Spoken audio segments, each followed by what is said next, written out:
Good evening. He is correct. I was an astronaut scholar and still am, and now I am an astronaut. One thing I am not is a Kardashian. So, I'll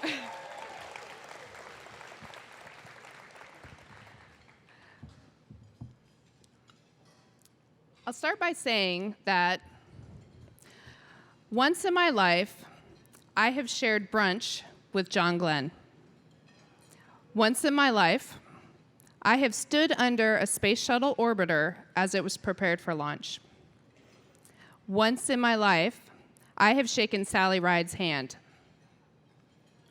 These experiences happen once and will only happen once. And they happened not as you may think because I'm an astronaut. They happened because I was an astronaut scholar. In fact, the very experience of having this honor of being here today with the people who have inspired myself and countless others is because I was fortunate enough to be an astronaut scholar. I would like to thank the Astronaut Scholarship Foundation for having me speak here this evening, and I would like to humbly congratulate all the inductees to the Astronaut Hall of Fame, both past and future.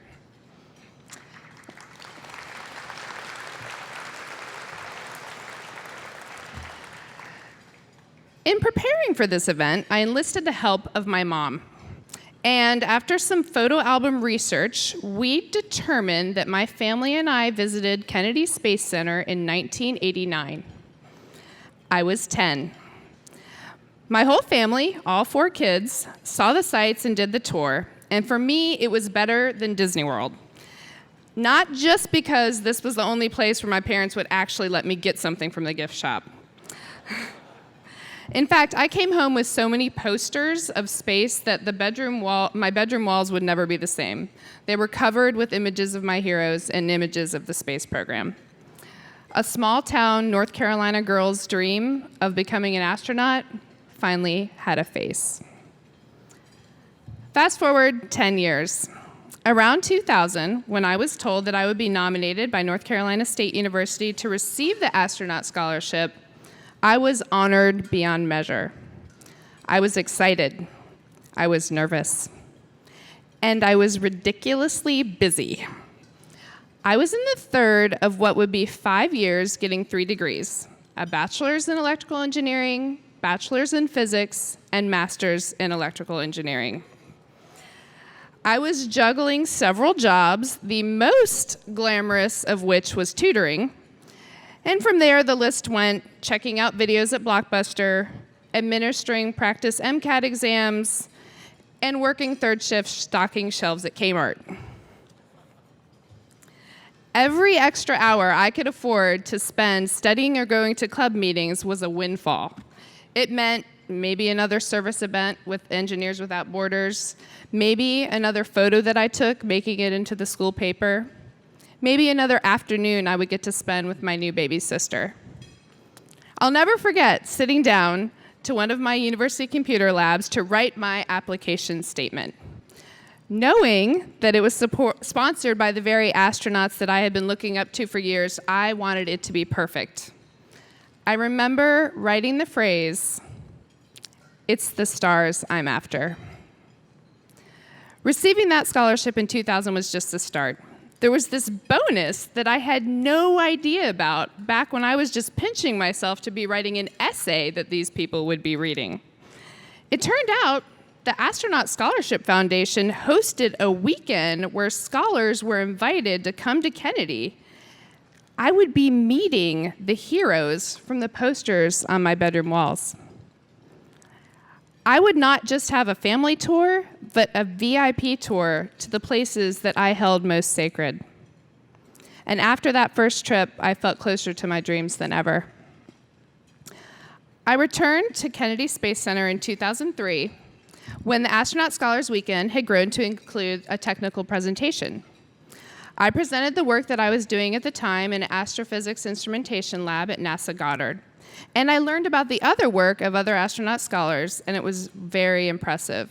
Mars research at JPL, innovative entrepreneurial ventures. It was so refreshing to meet other people working passionately. And drinking Mai Tais with Apollo astronauts wasn't bad either. So Scholars Weekends aren't the only way that the foundation continues its lifelong support of scholars. A couple of years later, it was publishing what they call the Astronaut Spotlight publication. And at the time, I was finishing up that winter over at the South Pole, and they asked to highlight the work I was doing. It was another act of encouragement that helped me to know that the path that I was on was the right one. Now, in 2011, I came back to Kennedy chasing another dream. It was the launch of the Juno spacecraft, and it was carrying an instrument called JEDI that I was fortunate enough to be an engineer on. From right out there, I watched something that I helped create launch on a journey to Jupiter. I brought with me my then 12-year-old baby sister to watch her eyes light up as she watched her first rocket launch. She was so enthralled with our time here at Kennedy that she actually chose to write about it in a school essay about the experience that most changed her life. Finally, in 2014, I came back in a role that I never thought I would be in these hallowed grounds. I was an astronaut candidate traveling with my cadre. At the KSC Visitor Center, we saw Atlantis up close, and we rode that tour bus track that I had been lucky enough to be on a few times, thanks to Astronaut Scholars Weekends. Today, I come as a graduated astronaut, but more importantly, to share the story about how profoundly the ripple effects of encouragement can manifest themselves. The same ideals that drive foundations to inspire future leaders are the same ideals that are behind the human spaceflight program itself. They're the same ideals that make the people of NASA work so hard towards our next destination of Mars. Those ideals, that doing something greater than yourself raises us all up to be the best people in the world that we can be. That the common goal of exploration has momentous power to inspire. It's easy to put a price on the amount of a scholarship, but you can't put a price on a young woman shaking Sally Ride's hand before she lived at the South Pole, before she developed a detector on its way to Jupiter, before she applied to be an astronaut.